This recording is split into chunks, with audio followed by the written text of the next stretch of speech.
سميعا كثيرا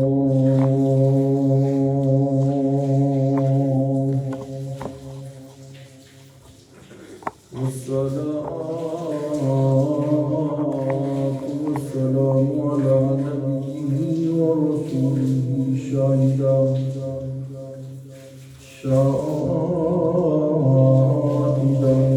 ومبشرا ونذيرا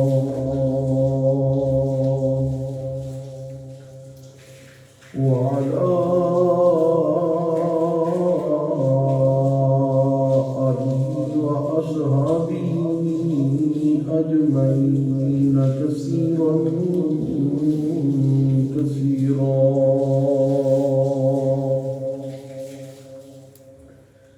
أما بعد فأعوذ بالله من الشيطان الرجيم. بسم الله الرحمن الرحيم.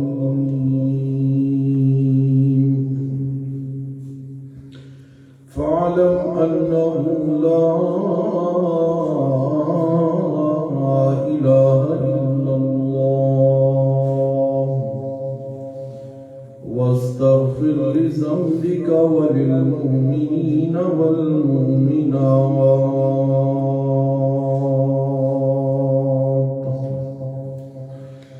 صدق الله العلي العظيم وصدق رسوله النبي الكريم ونحن على ذلك لمن الشاهدين والشاكرين والحمد لله رب العالمين.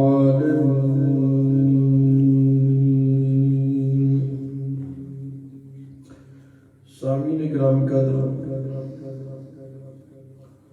سورہ محمد کا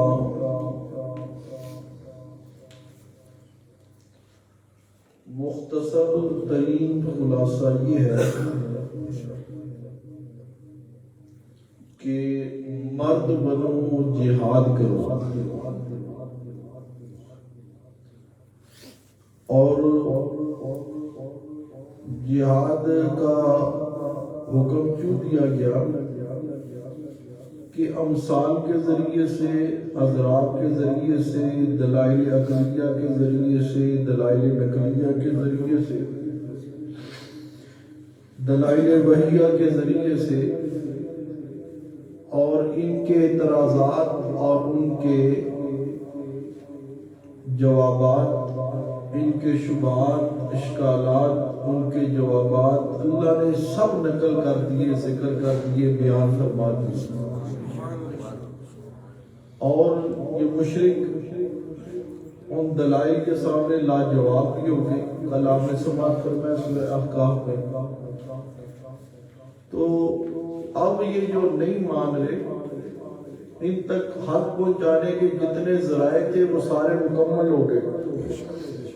پوری طرح سے حق ان تک پہنچا دیا گیا، ہر لحاظ سے، ہر طریقے سے. مگر اب حق واضح ہو جانے کے باوجود یہ حق کو نہیں مان رہے، تو یہ ضد، اناد اور تعصب کی وجہ سے نہیں مان رہے. یہ حق درم ہے، اس لیے یہ حق کو نہیں مان رہے، اسلام کو نہیں مان رہے، قرآن کو نہیں مان رہے، پیارے پیغمبر محمد رسول اللہ صلی اللہ علیہ وسلم کی رسالت اور نبوت کو نہیں مان رہے. لہذا اب ان کے ساتھ جہاد کرنا ہے. کیا کرنا ہے؟ جہاد کرنا ہے. اور جہاد کیوں کرنا ہے، کس وجہ سے کرنا ہے؟ اس لیے کہ یہ جو مسئلہ ہے فَعْلَمْ أَنَّهُ لَا إِلَٰهَ إِلَّا اللَّهُ، یہ اس کے منکر ہے. یہ اس مسئلے کے کیا ہے؟ منکر ہے. انہوں نے لا الہ الا اللہ کو ماننے سے انکار کر دیا. لہذا اب ان کے ساتھ کیا کرنا ہے؟ جہاد کرنا ہے. کیا کرنا ہے؟ جہاد کرنا ہے. ورنہ کہ مضبوط ہو جو مرد بنو اور ان کافروں کے خلاف جہاد کرو۔ دیکھیے، اور رب کائنات نے کہا اقیم الصلاۃ، نماز قائم کرو۔ اب نماز قائم کرنا یہ باعث رحمت ہے، یہ اللہ کی رحمت ہے، یہ اللہ کی کیا ہے؟ رحمت ہے۔ فرمایا وآتوا الزکوٰۃ، زکوٰۃ ادا کرو۔ یہ زکوٰۃ ادا کرنا یہ اللہ کی رحمت ہے، یہ کیا ہے؟ اللہ کی رحمت ہے۔ اور اسی طرح فرمایا یا ایھا الذین آمنوا کتب علیکم الصیام، اے ایمان والو تمہارے پر اللہ نے روزے فرض کر دیے ہیں۔ یہ روزے باعث رحمت ہیں، یہ بھی اللہ کی رحمت ہے۔ یہ کیا ہے؟ اللہ کی رحمت۔ نماز اللہ کی رحمت، حکم اللہ نے دیا، زکوٰۃ کا حکم اللہ نے دیا، وہ بھی کیا ہے؟ رحمت ہے۔ اور اسی طرح جو ہے روزے رکھنے کا حکم بھی کس نے دیا؟ اللہ نے دیا، ٹھیک ہے، یہ بھی رحمت ہے۔ اپنے گھر کا حج کرنے کا حکم کس نے دیا؟ اللہ نے دیا، یہ بھی کیا ہے؟ اللہ کی رحمت ہے۔ اور توجہ کیجیے، اسی اللہ نے کہا کتب علیکم القتال، میں اللہ نے تمہارے اوپر جہاد کو فرض کر دیا ہے۔ جیسے وہ سارے حکم رحمت ہے، اسی طرح جہاد بھی اللہ کی رحمت ہے، جہاد بھی اللہ کی رحمت ہے۔ اس لیے وقال النبی صلی اللہ علیہ وسلم لوددت ان اقتل فی سبیل اللہ ثم احیا ثم اقتل ثم احیا ثم اقتل۔ پیارے پیغمبر امام المجاہدین حضرت محمد کریم صلی اللہ علیہ وسلم فرماتے ہیں لوددت ان اقتل فی سبیل اللہ ثم احیا ثم اقتل، میرا جی یہ چاہتا ہے، میری خواہش یہ ہے کہ میں اللہ کے راستے میں شہید ہو جاؤں، پھر زندہ کیا جاؤں، پھر جہاد کروں، پھر شہید ہو جاؤں، پھر زندہ کیا جاؤں، پھر شہید ہو جاؤں، پھر اللہ کے راستے میں جہاد کروں، ہے زندگی ملے، پھر میں شہید ہو جاؤں۔ اگر جہاد رحمت نہ ہوتا تو پیارے پیغمبر اس خواہش کا اظہار، پیارے پیغمبر کا یہ خواہش کرنا اس بات کی دلیل ہے کہ جہاد اللہ کی رحمت ہے، جہاد اللہ کی کیا ہے؟ رحمت ہے۔ اور توجہ کیجئے، جناب صدیق اکبر خلیفہ اول برحق، خلیفہ بلا فصل حضرت سیدنا ابوبکر صدیق رضی اللہ تعالیٰ عنہ اس کی خواہش نہ کرتے۔ اور ذرا سنیے گا، اگر جہاد رحمت نہ ہوتا تو فاروق اعظم رضی اللہ تعالیٰ عنہ مصلی نبوی پر جام شہادت نوش نہ کرتے۔ جہاد اگر رحمت نہ ہوتا تو حضرت عثمان غنی رضی اللہ تعالیٰ عنہ کے خون سے قرآن کے اوراق رنگین نہ ہوتے۔ اگر جہاد رحمت نہ ہوتا تو حضرت علی المرتضیٰ جو ہے وہ حیدر کرار نہ کلواتے۔ حیدر کرار کا معنی ہوتا ہے بار بار حملہ کرنے والا، پلٹ کے دشمن پر حملہ کرنے والا، وہ شیر جو بار بار پلٹ کے حملہ کرتا ہے۔ علی حیدر کرار اس لیے ہے کہ جہاد اللہ کی رحمت ہے۔ علی حیدر کرار اس وجہ سے ہے کہ جہاد اللہ کی رحمت ہے۔ عثمان غنی نے قرآن کے اوراق کو اپنے خون سے رنگین کیا ہے، اس لیے یہ بتانے کے لیے جہاد اللہ کی رحمت ہے۔ حضرت فاروق اعظم نے نبی کے مصلی پر جو ہے جام شہادت نوش فرمائی ہے، بتایا ہے کہ جہاد کیا ہے؟ رحمت ہے۔ امام الانبیاء صلی اللہ علیہ وسلم 313 صحابہ کو لے کر لشکر جرار کے مقابلے میں بدر کے میدان میں نکلے ہیں، بتایا ہے جہاد رحمت ہے۔ بولیے جہاد رحمت ہے۔ پیارے پیغمبر صلی اللہ علیہ وسلم کو اللہ پاک نے بدر کے میدان میں جو ہے خوشخبری سنائی ہے، استستغیثون ربکم انی ممدکم بألف من الملائکۃ مردفین۔ او میرے نبی پاک صلی اللہ علیہ وسلم اور نبی کے صحابہ، میں تمہاری مدد کے لیے 1000 فرشتے بھیج رہا ہوں۔ اللہ بتا رہے ہیں جہاد رحمت ہے۔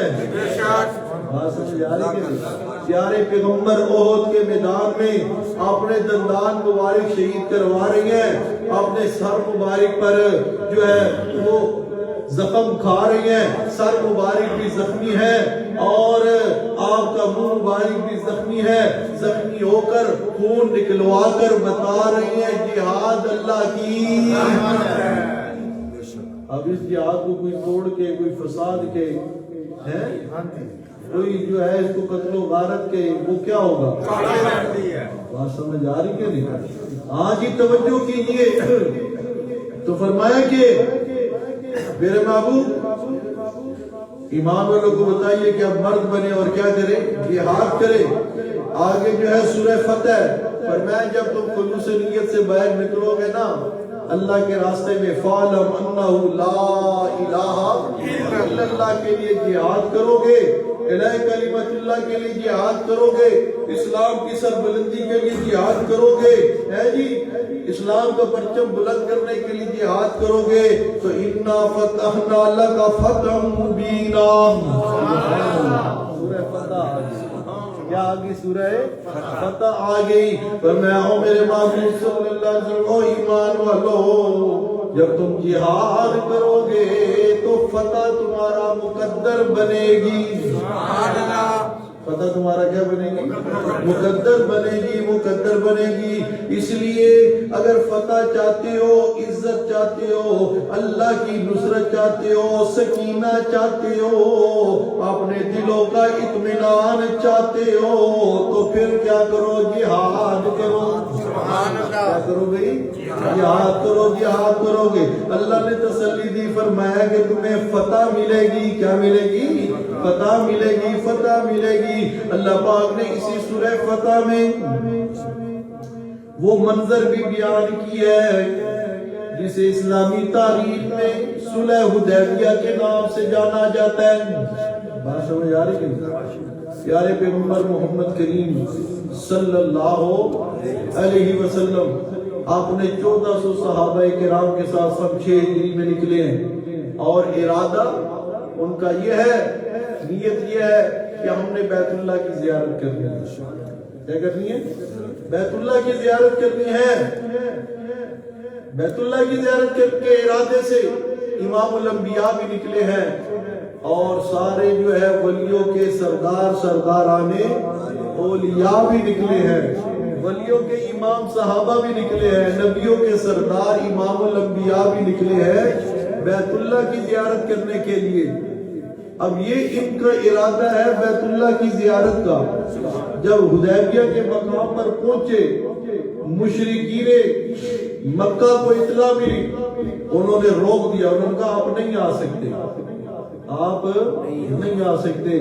جس شخصیت کو روک دیا گیا ہو، بات سمجھ آ رہی کہ نہیں؟ جس شخصیت کو روک دیا گیا ہو، جن اشخاص کو روک دیا گیا ہو، وہ مختار کل نہیں ہوتے، اور جو مختار کل ہو انہیں کوئی روک سکتا نہیں ہے۔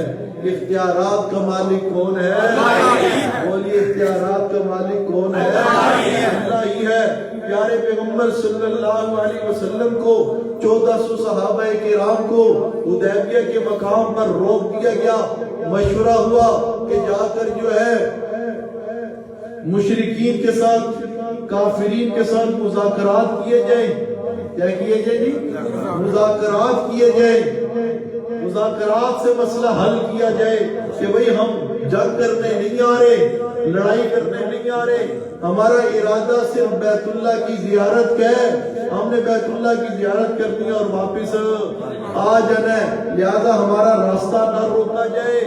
بات سمجھ آ رہی کہ نہیں؟ ہمارا راستہ نہ روکا جائے، نہ روکا جائے۔ مذاکرات کی نوبت پیش آ گئی ہے۔ اب ذرا توجہ کیجئے گا، توجہ کیجئے گا۔ اب اسلام کا ترجمان کس کو بنا کے بھیجنا ہے؟ سبحان اللہ. مذاکرات کرنے کے لیے محمد رسول اللہ کا ترجمان کون بنے گا؟ توجہ غور کیجیے ذرا.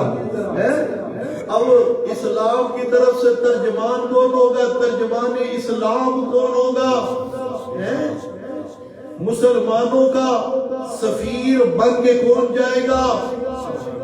مسلمانوں کی طرف سے مذاکرات کون کرے گا؟ کون کرے گا؟ اللہ کا فیصلہ بھی یہ تھا، پیارے پیغمبر محمد رسول اللہ کا انتخاب بھی یہ تھا کہ آج دنیا کو بتانا ہے ترجمان محمد رسول اللہ اور ترجمان اسلام نبی کا عثمان بنے گا.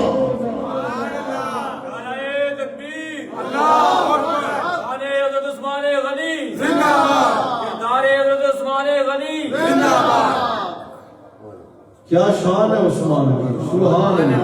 محمد کا ترجمان، محمد رسول اللہ کا ترجمان، امام الانبیاء کا ترجمان، دین حق دین اسلام کا ترجمان عثمان.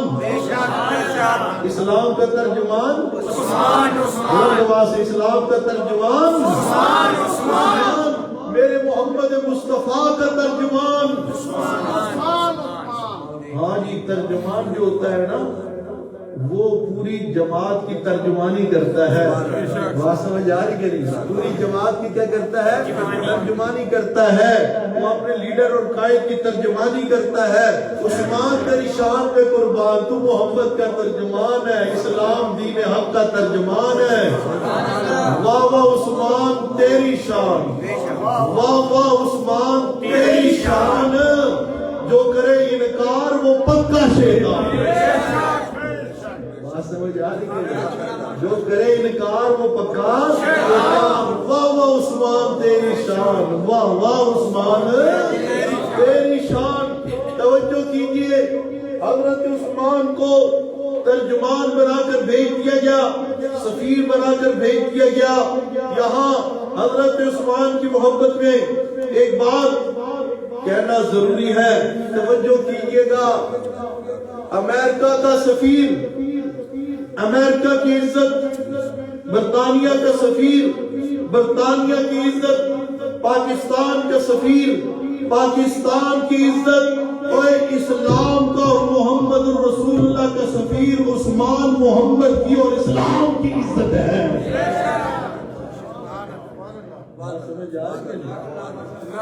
اس عثمان کو آج اگر کوئی بھونکے گندی نالی کا گندا کیڑا اور کہے کہ عثمان نے سارے کلیدی عہدے اپنے رشتہ داروں کو دے دیے تھے، یہ حکومت کا بھوکا تھا، اقتدار کا بھوکا تھا، مال و دولت کا بھوکا تھا، اور بغیر تو عثمان کا تو اکاؤنٹ آج بھی چل رہا ہے. جناب عثمان کا اکاؤنٹ تو آج بھی چل رہا ہے.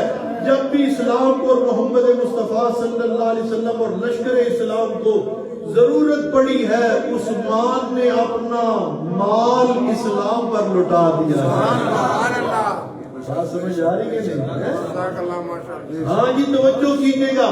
اس لیے پیارے پیغمبر نے بھی عثمان کو بڑی عزتوں سے نوازا ہے، بڑے مرتبوں سے نوازا ہے، بڑی شانوں سے نوازا ہے.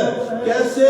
جنگ بدر کا نازک موقع ہے، جنگ بدر کا نازک موقع ہے.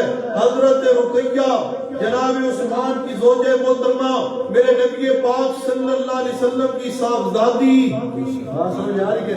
میرے نبی پاک کی صاحبزادی حضرت رقیہ بیمار ہے.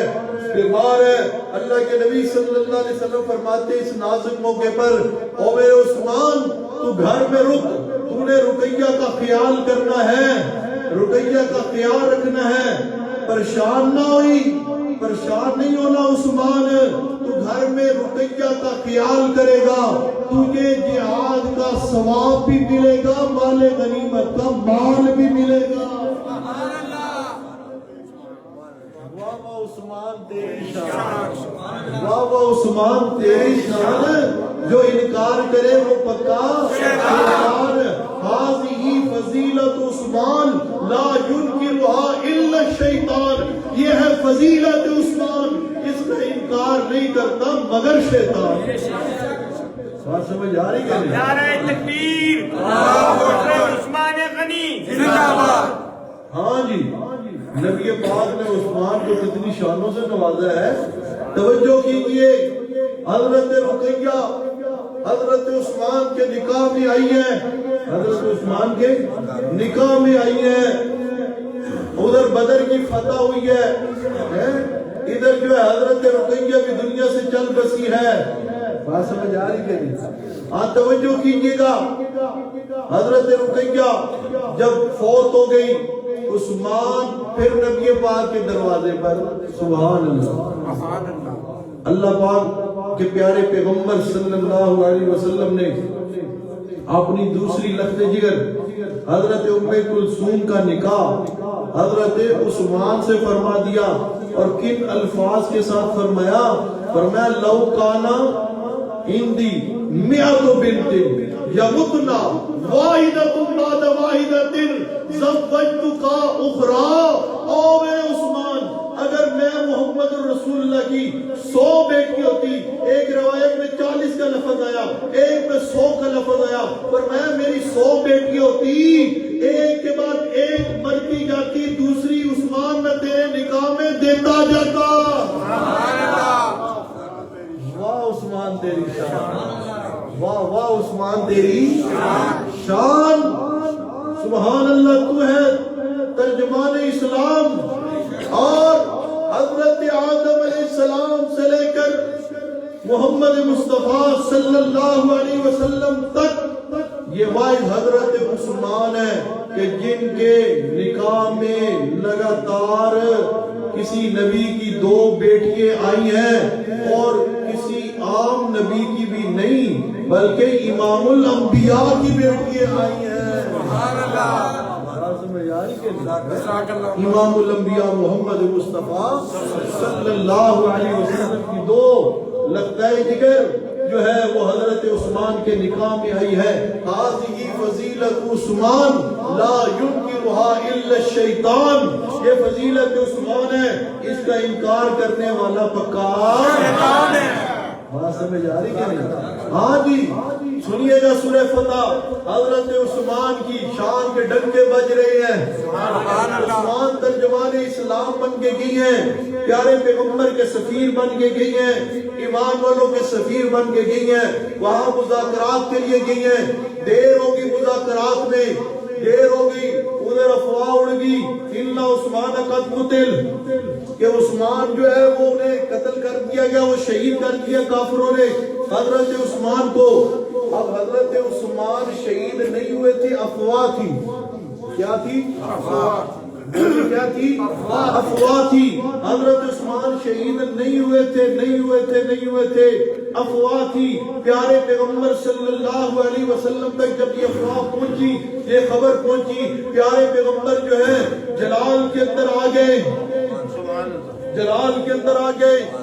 چہرہ مبارک سرخ ہو گیا، اپنے 1400 اصحاب کو، 1400 یاروں کو اکٹھا کیا کیکر کے درخت کے نیچے۔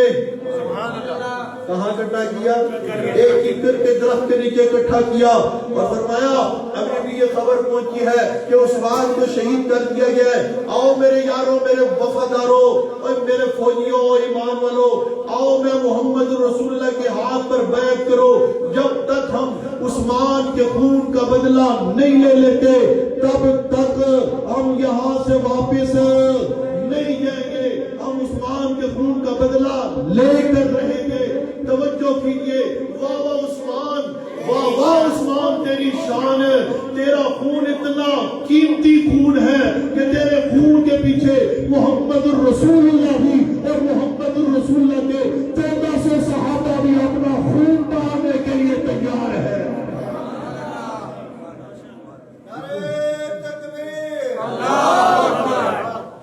جس کے خون کے پیچھے بیعت لے رہے ہیں، بات سمجھ آ رہی کہ نہیں؟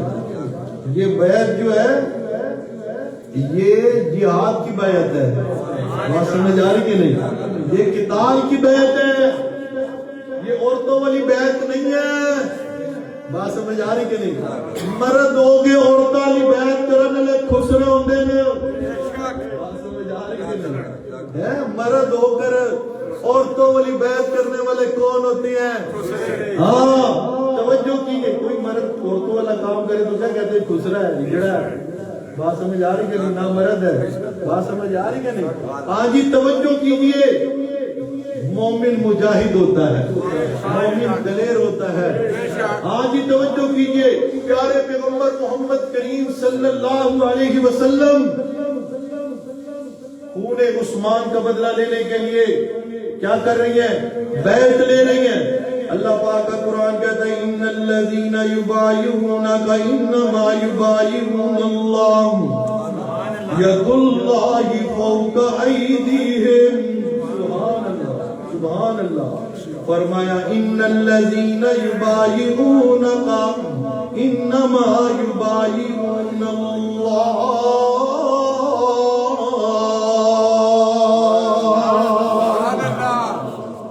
نبی پاک صلی اللہ علیہ وسلم کا ہاتھ مبارک ہے. نبی پاک کے دست اقدس پر صحابہ کرام کے ہاتھ ہے. سبحان اللہ. نیچے نبی کا ہاتھ, نبی کے ہاتھ پر 1400 صحابہ کرام, اللہ کے ولی ولیوں کے سردار صحابہ کا ہاتھ ہے. ذرا توجہ کیجئے گا, توجہ کیجئے گا. صحابہ کا مقام بھی سمجھیے گا اور یہ بھی سمجھیے گا کہ صحابہ کتنے محفوظ ہیں. سبحان اللہ. صحابہ کتنے محفوظ ہیں, ذرا سمجھیے گا. یہ قرآن کا منظر آپ کے سامنے ہے.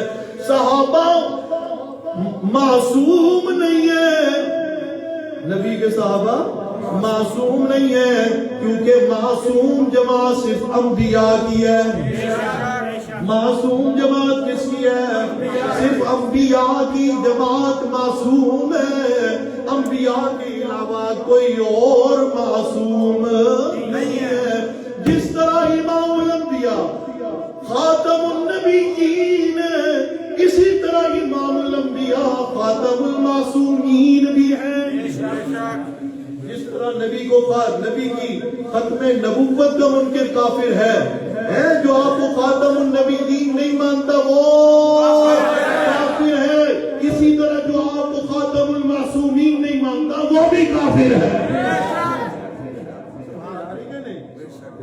یہ معصومیت اللہ چکر چل رہا ہے ہمارے اماموں میں آگے یہ منتقل ہو گئی ہے. صحابہ بھی معصوم نہیں ہے, مگر صحابہ مغفور ہیں, صحابہ محفوظ ہیں. صحابہ کتنے محفوظ ہیں؟ حدیبیہ کا مقام ہے, کیکر کا درخت ہے. نبی پاک صلی اللہ علیہ وسلم صحابہ کرام سے بیعت لے رہی ہیں. نبی کا ہاتھ ہے, اوپر 1400 صحابہ کرام کا ہاتھ ہے. اللہ فرماتے ہیں یہ مجھے منظر اتنا پسند آیا ہے, فرمایا نبی ایک نیچے تیرا ہاتھ ہے, اوپر صحابہ کے ہاتھ ہے. ید اللہ فوق ایدیہم, ان سارے ہاتھوں کے اوپر میں اللہ کا ہاتھ ہے.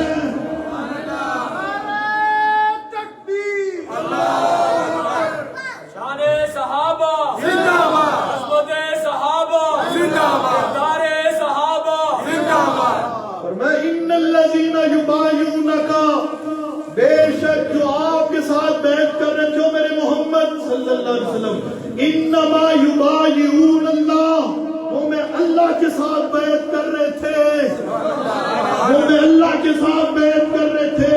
اور جب بیعت کر رہے تھے نبی نیچے تیرا ہاتھ تھا, درمیان میں صحابہ کا ہاتھ تھا, اوپر میں اللہ کی قدرت اور رحمت کا ہاتھ تھا. اللہ نے بتا دیا صحابہ نیچے سے بھی محفوظ ہے, اوپر سے بھی محفوظ ہے.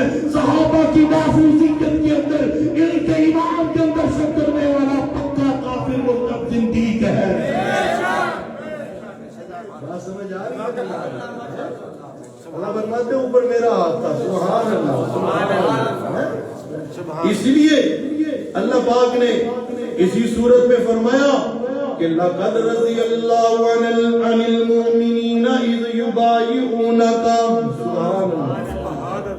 الفاظ پر غور کیجئے ذرا قرآن کے, اور میں لَقَدْ رَضِيَ اللَّهُ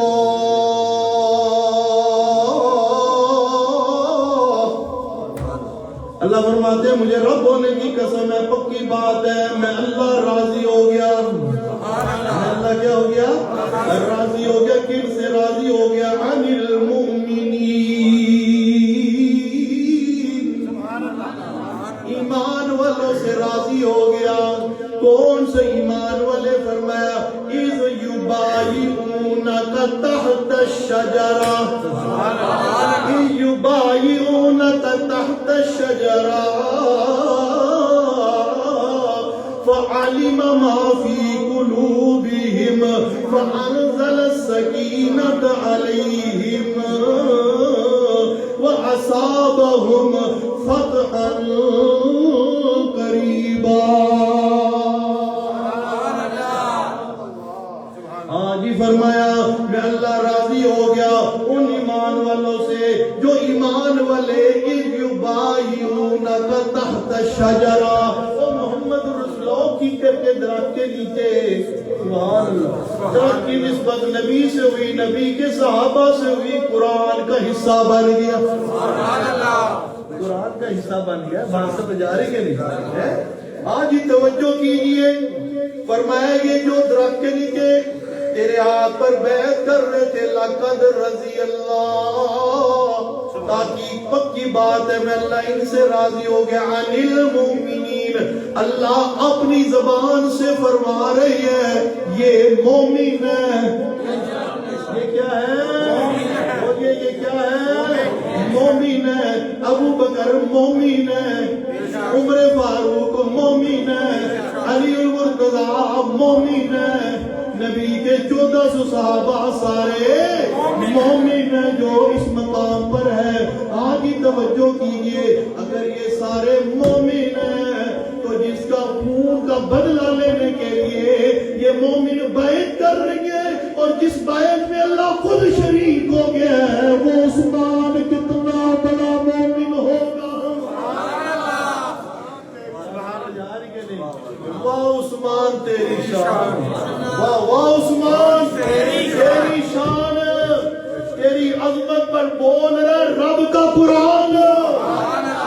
جو انکار کرے وہ پکا شیطان، جو انکار کرے وہ پکا شیطان ہے۔ تیری عظمت پر شاید رب کا قرآن ہے، تیرا عثمان ہے۔ سمجھ آ رہی کہ نہیں؟ ہاں جی توجہ کیجئے، فرمایا میں اللہ ان سے راضی ہو گیا، یہ مومن ہے۔ دوسری بات بتائیے گا، اللہ کے گھر میں بیٹھے ہیں، یہ افواہ جو تھی یہ تو افواہ تھی، جھوٹ تھی۔ حضرت عثمان شہید بولیے شہید نہیں ہوئے تھے، نبی پاک بیعت لے رہے ہیں۔ کیا لے رہے ہیں؟ بیعت لے رہے ہیں۔ توجہ کیجئے، بیعت لے رہے ہیں۔ اگر نبی پاک صلی اللہ علیہ وسلم عالم الغیب ہوتے، بات سمجھ آ رہی کہ نہیں؟ جنہیں سمجھ آئیے وہ تو سبحان اللہ۔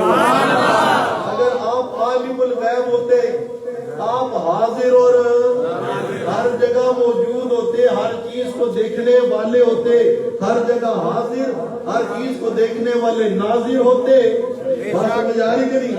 عالم الغیب ہوتے، عالم ما کانا و ما یکون ہوتے، تو پھر عثمان کی بیعت لینے کی ضرورت بولیے ضرورت پیش نہ آتی۔ نبی پاک کا یہ بیعت لینا اس بات کی دلیل ہے کہ نبی پاک صلی اللہ علیہ وسلم نہ عالم الغیب تھے، نہ حاضر ناظر تھے۔ عالم الغیب بھی اکیلا اللہ، حاضر و ناظر بھی اکیلا اللہ۔ بات سمجھ آ رہی ہے؟ پھر جو کہتے ہیں جی عرضی اعمال والے، اور جی امت کے اعمال نبی پاک صلی اللہ علیہ وسلم پر پیش ہوتے ہیں۔ کیا ہوتے ہیں؟ پیش ہوتے ہیں۔ نبی پاک امت کے اعمال سے جو ہے نا جی وہ ہر ٹائم جو ہے مطلع رہتے ہیں، انہیں پتہ ہوتا ہے۔ توجہ کیجئے، حضرت عثمان کو اتنی دیر لگ گئی وہاں پر مذاکرات کرتے ہوئے، خبر آئی عثمان جو ہے شہید ہو گئے ہیں، حالانکہ شہید نہیں ہوئے تھے۔ اگر نبی پاک صلی اللہ علیہ وسلم پر اعمال پیش کیے جاتے ہوتے نا امت کے ایمان والوں کے یا امت کے، توجہ کیجئے، فرماتے نہیں عثمان نے ابھی بھی نماز پڑھی ہے، میرے پر درود پڑھا ہے۔ بات سمجھ آ رہی ہے؟ میرے پر کیا پڑا ہے؟ درود پڑا ہے. ابھی میرے پر درود پیش کیا گیا حضرت عثمان کا. عثمان تو شہید کوئی نہیں ہوئے. پتہ چلا یہ عرض اعمال والا عقیدہ بھی نہ قرآن سے ثابت ہے نہ نبی کی صحیح حدیث سے ثابت ہے. بات سمجھ آ رہی ہے نہیں؟ یہ بھی بنایا کیا عقیدہ ہے؟ ہر ایک عمل کو جاننے والا کون ہے؟ اللہ ہی ہے. یہ کون ہے؟ اللہ ہی ہے. ہاں جی توجہ کیجئے توجہ کیجئے. فرمایا لقد رضی اللہ عن المؤمنین اذ یبایعونک تحت الشجرہ. اور اللہ فرماتے ہیں جو میں نے فیصلہ کیا نا لقد رضی اللہ کہ میں اللہ ان سے راضی ہو گیا. اللہ فرماتے ہیں بے علمی میں نہیں کیا. فعلم ما فی قلوبہم فعلم ما فی قلوبہم. میں صحابہ کے دلوں میں جو کچھ تھا ان کو جاننے والا تھا. میں نے صحابہ کے دلوں کو دیکھ کر اپنی رضا کا سرٹیفکیٹ جنت کا سرٹیفکیٹ اور جنت کی سرداری اور تاج ان کے سر پر بنا دیا ہے. سمجھ آ رہی ہے؟ صحابہ کی شان اللہ کا قرآن بیان کرتا ہے. محمد کی زبان بیان کرتی ہے. خود رب رحمان بیان کرتا ہے. اس لیے صحابہ کی شان میں کیڑے نکالنے والا, صحابہ پر تنقید کرنے والا, ان کے ایمان کو مشکوک بنانے والا وہ کبھی بھی حلالی ہو سکتا نہیں ہے. وہ کبھی بھی مسلمان ہو سکتا نہیں ہے. تو سورہ فتح میں اللہ نے فرمایا, سورہ محمد میں حکم دیا مرد بنو جہاد کرو. فرمایا جب جہاد کرو گے اور جہاد فَعْلَمْ أَنَّهُ لَا إِلَٰهَ إِلَّا اللَّهُ اس مسئلے کے لیے اور اس کلمے کی سربلندی کے لیے تو اِنَّا فَتَحْنَا لَكَ فَتْحًا مُبِينًا بے شک تمہیں فتح مبین سے نواز دوں گا. فتح تمہارا مقدر بنے گی. اللہ قرآن و سنت پر عمل کی توفیق عطا فرمائے.